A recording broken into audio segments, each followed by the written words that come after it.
Mas Wowi ini sopo toh mas? Jadi kalau ditanya siapa bosman gitu ya, saya adalah emang sengaja mengacurkan bangsa Indonesia. Jadi by all means Malaysia ini memang sedikit nakal. Mas Wowi, apa kabar? Baik, apa kabar mas? Bosman yang sontoloyo.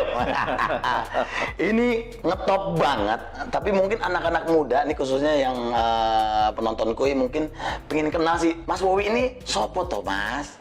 Saya itu singa tua yang luka.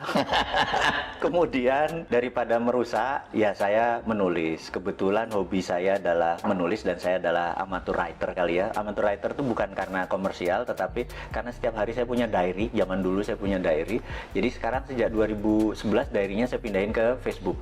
Cuman nama peristiwanya saya sadurkan supaya saya ada memori sedikit gitu ya. Nah saya heran kenapa buku harian saya dibaca orang, itu aja yang saya heran gitu. Jadi kalau ditanya siapa bosman gitu ya, saya adalah amateur writer. Gokil, amateur writer tapi bisa memprediksi masa depan. By data, tapi always by data ya. Mas Wowi katanya pernah mewawancarai 400 teroris. Sebutin 5 tersangka teroris yang susah ketebak gitu. Jadi dari 2009 sampai 2013 saya memang aktif sekali di dalam membantu negara karena saya merasa terorisme itu adalah act of war, atau terorisme itu adalah tindakan perang yang terkecil. Jadi perang sel, dan dia menggunakan aksi teror atau menakut-nakuti. Tujuannya kalau di negara berkembang seperti Indonesia berbeda dengan sebuah aksi teror di negara maju seperti misalnya di Jepang itu. Kalau di sebuah negara maju, aksi teror dipakai untuk merubah kebijakan. Kalau di negara berkembang seperti di Indonesia adalah merubah pemerintahan. Jadi saya pikir ujung-ujungnya pasti memecah NKRI, dan darah merah kita langsung keluar kalau teroris ini arahnya merubah NKRI gitu ya. Know-how saya adalah bagaimana mengetahui pola pikir mereka kemana, patternnya. Ya saya interview biasa, mereka bahkan tidak menyadari bahwa itu adalah bagian dari interview. Bukan sekedar bukan collect data, bahkan kita ada cara untuk bertanya. Yang menarik adalah seorang Malaysia, agen dari Inggris yang namanya Nurdin M. Top, emang sengaja mengacurkan bangsa Indonesia. Jadi by all means Malaysia ini memang sedikit nakal. Kita disusupi dengan Nurdin M. Top, dan dia punya kemampuan linguistik pattern yang sangat luar biasa. Beberapa kali dokumen saya menyaksikan, dia dalam kurang dari 5 menit bisa membuat orang teriak Toto Allahu Akbar dan berani jihad. Bener-bener cara pengerubah itunya, dan itu menggunakan dengan waking hypnosis, alias dia tidak memakai orang yang tutup mata tidur gitu ya, seperti yang di komersial itu. Dia nggak kayak uya-uya ya. Dan itu kelihatan masih rendah memang ilmunya yang menggunakan tidur itu hipnosis. Tapi waking hypnosis itu benar-benar sadar, mata terbuka, kesadaran penuh, dan dia menggunakan linguistik pattern yang sangat luar biasa. Polanya saya pelajari, saya bilang gila nih orang, 5 menit aja anak. Waktu itu saya lihat ada videonya di Cirebon, 2 anak, cewek 1, cowok 1 dipanggil ngomong tentang jihad, Toto Allahu Akbar, dan bersiap mati untuk doktrin yang ditaruh oleh Nurdin M. Top. Saya bilang gila nih kalau didiemin gitu ya. Nah, tapi ya bersyukurnya bahwa dia udah selesai, chapter itu udah selesai, dan selama 5 tahun itu pengalaman menarik buat saya, berkontribusi sedikit. Bukan saya adalah bagian dari lembaga tertentu, tapi ini adalah berkontribusi sedikit bagaimana supaya terorisme yang mengatasnamakan agama, yang mau mecah belah NKRI sekarang bisa dikatakan sudah selesai. Tapi yang jelas yang menjadi pahlawan menurut saya adalah Pak Tito Karnavian, orang-orang yang di dunia kepolisian saat ini, yang dialah actionnya ya. Kalau saya kan cuma polanya atau patternnya atau mindsetnya saja yang saya pelajari. Mudah-mudahan menjawab apa sedikit. Yes, aduh, saya yang merinding. Nah, Mas Wowi, pertanyaan ketiga kan, Mas Wowi pernah bilang nih, orang-orang harus paham cara dunia ini bekerja. Bisa nggak sih Pak di-share poin terpenting, minimal kita sebagai orang awam tuh harus ngerti apa sih maksudnya gitu, dunia ini bekerja tuh seperti apa gitu. How the world work, bahasa Inggris susah bener ya. How the world work. Gitu. Jadi tidak pernah berubah sejak tahun 45. Jadi sebelum tahun 45 dunia ini bergeser jauh, tapi setelah tahun 45 ke sini dunia ini tidak bergeser jauh. Setelah Long Telegram, ada sebuah buku yang menarik yang ditulis George Kennan, di mana dia adalah menaruh foreign policy yang diatur adalah Eropa adalah negara produsen, Amerika negara produsen, kemudian Timur Tengah adalah negara energi, kemudian Afrika adalah bahan bakunya Timur Tengah, Amerika Latin adalah bahan bakunya Amerika. Kemudian Asia seperti Indonesia, Asia Tenggara, India, dan China adalah market. Kalau market itu tidak boleh miskin, tidak boleh kaya, gitu ya. Nah, kalau negara produsen harus kaya. Negara sumber bahan alam tidak boleh kaya. Bahkan harus lebih miskin daripada negara market, gitu ya. Itu memang disetel seperti itu. Suatu hari di tahun 80-an, 90-an, di mana musuh Amerika adalah Soviet, zaman presidennya adalah Ronald Reagan.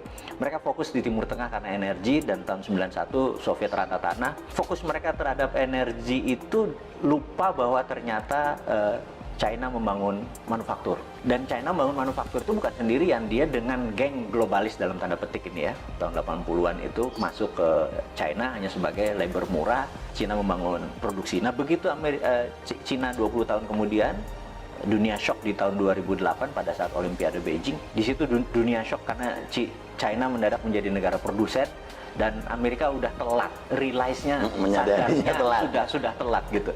Ternyata Cina udah merubah dirinya menjadi negara produsen gitu. Kalau dia negara produsen, maka dia harus punya satu market, dua sumber bahan baku. Cina itu bahan bakunya dari nggak usah dijawab gitu ya. Dan negara yang jadi bahan baku itu harus miskin.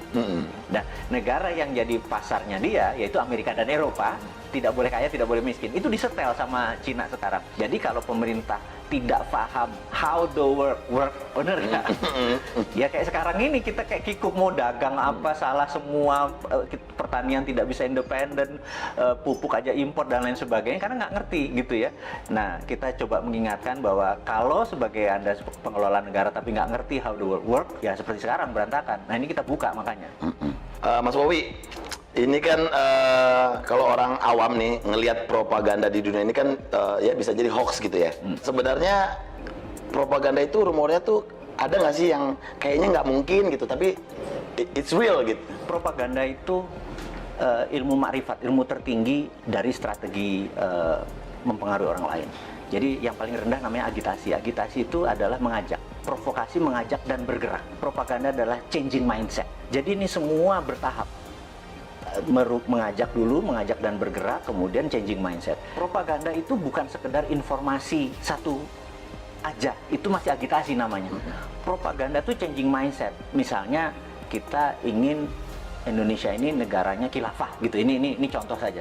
Mereka punya cara melakukan agitasi, provokasi supaya nanti oh iya ya, kita harus merubah menjadi khilafah. Itu contoh propaganda. Namanya changing mindset. Jadi kalau sepotong-sepotong nggak bisa dibilang itu propaganda. Jadi harus hati-hati, sepotong-sepotong ini bagian dari puzzle-puzzlenya ini. Counter propagandanya pun kita udah harus siap. Gitu, ada counter propaganda. Oh, ini bagian dari propaganda, bagian dari agitasi, bagian dari provokasi, bagian dari, kita harus ada counternya. Saat ini dunia intelijen harusnya punya divisi itu. Mudah-mudahan sadar. Karena sadar itu dalam artian karena ilmu ini bergeser terus, ilmu komunikasi massa ini bergeser terus. Dulu adalah menggunakan koran, dulu menggunakan TV, dulu menggunakan radio, sekarang menggunakan apapun. Jadi sekarang ini perangnya bukan battle ground, bukan perang ground, tapi battle space. Nah, kemampuan battle space kita ini, perang di udara tadi, bukan satelitnya, bukan sekedar internetnya, bukan sekedar sosmednya, tapi kontennya ini benar-benar tidak sesederhana yang seperti kita bayangkan. Nah, di sana dokter-dokter semua, iya kan, bukannya seseorang yang ilmu pengetahuan psikologinya nggak mateng gitu. Jadi saya pikir banyak yang harus kita pelajari. Jadi sekali lagi anak-anak muda yang di bawah 40 tahun yang saya bilang nanti 4 tahun lagi berkuasa itu, kesempatan Anda belajar, karena yang tua-tua nggak mungkin belajar kan. Terlambat.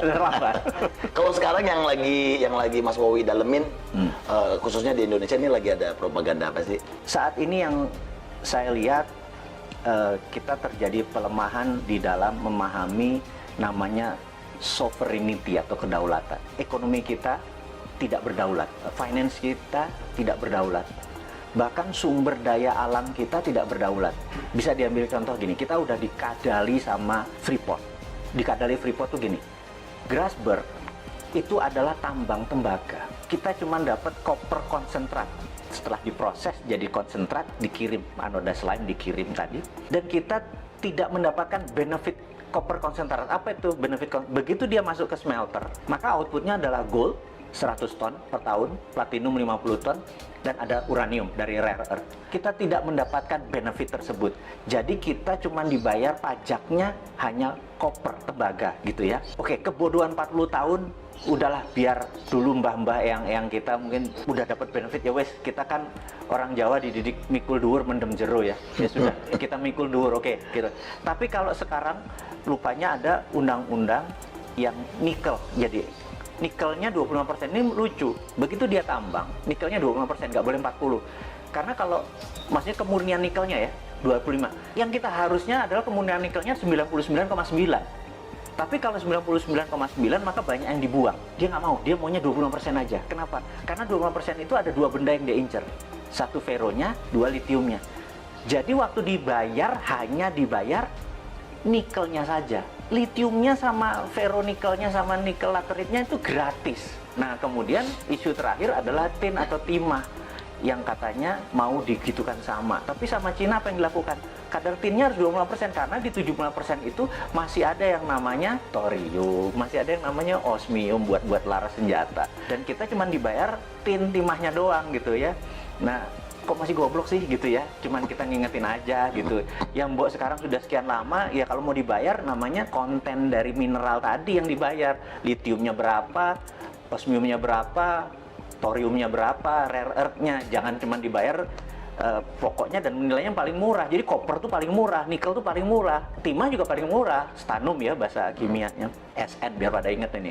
Pasti pada lupa pelajaran SMA dulu ya, SMA dulu kalau fisika tuh saya inget ada hari libur nanti kita rebus kubis Prancis HEL gitu ya, pada lupa kan pasti kan gitu ya. Nah kita sekedar ngingetin bahwa pelajaran itu penting karena biar nggak dibodoh-bodohin. Biar nggak dibodoh-bodohin. Yang kedua adalah kenapa Indonesia tadi yang jadi marketnya Cina tadi, karena Tuhan itu sudah baik banget sama bangsa Indonesia aja yang terlalu terpesona dengan bangsa lain. Saya selalu berkali-kali cerita, bayangin ini ada bola dari plastik, transparan, kemudian bola itu kita kasih glitter, bola itu diputer. Glitter itu akan ada di lingkaran tadi. Dunia ini yang sudah miliar tahun muter itu mineralnya ada di sabuknya. Karena itu Nusantara dengan hampir sekian panjang wilayah itu menghasilkan seluruh mineral itu. Jadi 130 unsur mineral yang ada di tabel periodik itu ada semua di Indonesia. Dari mulai rare earth, tanah jarang, segala macam. Dan ini adalah hanya ada di Indonesia loh, gitu. Kenapa kita masih terpesona sama bangsa lain? Ini aja digarap. Kalau kita mau berdaulat, kita buat aja namanya metal road gitu atau mineral road gitu ya. Dulu kan ada spice road misalnya gitu, jalan rempah ya, kita jalan mineral karena kita the only country yang punya itu semua di dunia ini. Itu yang membuat generasi nanti ya, yang 4 tahun lagi berkuasa tadi, ambil itunya Jo, gitu ya. Jangan lu pikirin yang tua-tua ini. Iya. Nah, Mas Bobi, coba Mas Bobi, ada nggak konspirasi yang paling serem dan berhasil sepanjang sejarah? Menurut saya adalah diambilnya emas Indonesia sebelum Pak Karno dikudeta, dan itu gerakannya cantik sekali sehingga depository emas kita lepas hampir 1000 ton gitu ya. Cakep sekali skenarionya dan itu bisa dibuktikan one of the best. Nah, ini kita ngomongin yang anget-anget nih. Kemarin nih kayaknya Pak Bos lagi marah-marah sama menterinya nih, ya kan? Gimana Mas Bowi menanggapi statement Presiden kemarin yang kayaknya bakal ada reshuffle kabinetnya, gimana? Kalau saya lihat tujuannya Pak Presiden adalah mengingatkan, jadi early warning untuk semuanya bergerak. Tapi kalau kapabilitas dan kapasitasnya memang tidak ada, menurut saya dalam 2-3 bulan ke depan benar-benar diganti secara fisik. Saran saya, karena ini bukan biasa saja, ini udah extraordinary, jadi udah bukan extraordinary lagi, udah extraordinary karena economic at war. Di dalam economic at war itu hampir no law, nggak ada hukum. Hukumnya adalah survival of the nation, hukumnya. Jadi gimana bangsa ini supaya survive. Jadi jangan, survive-nya harus cara kayak gini, nah itu lagi normal. Sekarang nggak peduli cara, yang penting bangsa ini survive, intact, utuh, dan cepat. Yang diganti saran saya adalah semuanya. Semuanya bedol desa ya, bedol desa, semuanya bongkar ya. Benar. Nah kalau menurut Mas Wowi, 5 negara yang punya sistem pemerintahan paling oke. Saat ini menurut saya negara yang paling oke adalah Cina, karena struktur Cina adalah single party, partainya satu, yaitu PKC, Partai Komunis Cina, dan di dunia ini ada 7 negara yang single party, salah satunya Meksiko. Jadi dengan adanya single party, mereka bisa orang yang menjadi pemimpin itu benar-benar orang yang memang bukan 5 tahunan, memang punya karir dari bawah ke atasnya baik. Jadi bukan komunisnya sekali lagi ya, yang itunya ya. Jangan salah persepsi ya. Kan? Karena yang single party country.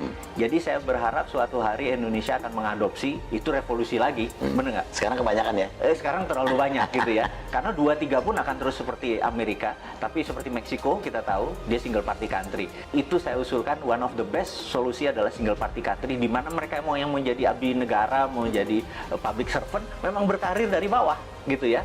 Dan jadi antara country dengan party atau partai menjadi satu. Itu tadi baru Cina tuh. Ya pokoknya yang single party country ya. Kita googling bareng-bareng. Iya. Nah itu, makanya jangan apa-apa lengkap. Nah, ya benar. Teman-teman biar belajar ke Wikipedia, bener nggak? Bener. Nah, pertanyaan terakhir. 5 figur paling cocok sebagai pemimpin Indonesia versi Mas Wowi. Jadi satu yang di 2024 saya harapkan adalah satu muda. Anak-anak muda ya. Iya, muda kalau bisa milenial. Milenial artinya tidak lebih 44 tahun. Yang kedua adalah dia nasionalis, jadi bukan globalis. Ketiga dia harus religius, gitu ya. Terus dia percaya terhadap pluralisme, perbedaan, dan sangat toleran. Jadi ya, kalau ada di dalam satu figur, dia adalah figur yang paling cocok memimpin negara ini. Mantap. Mas Wowi, thank you banget waktunya, sukses. Pokoknya kita tunggu nanti ocehan-ocehan dari Mr. Bosman, ya kan, yang selalu kontroversi tapi menarik untuk diikuti. Sekali lagi thank you buat waktunya di Kui Entertainment. Thank you.